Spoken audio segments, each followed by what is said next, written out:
लेने। भाभी जी आपके लिए कहना चाहेंगे। हाँ भैया।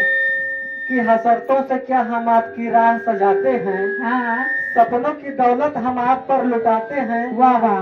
ना कोई फूल है आज हमारे दामन में, आपके आने पर हम पलके बिछाते हैं। हम पलके एक बार बिछाते हैं। जोरदार ताली होनी चाहिए जगुसी के लिए। और धन्यवाद भैया। सुनिए भाभी जी को। हाँ भैया।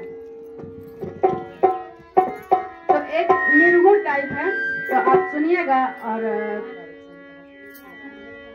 साहेब का है।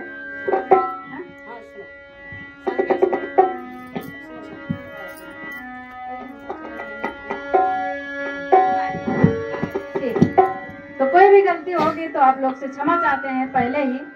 और इतने भी बड़े कलाकार नहीं हैं, तो आप सभी के बीच की एक छोटे से और यही चाहते हैं कि आप जितने भाई बहन और माता पिता बैठे हैं उनके बीच में प्रस्तुत जो करने जा रहे हैं, आप लोग से रिक्वेस्ट है और क्षमा याचना चाहते हैं अगर कोई भी गलती हो जाए तो।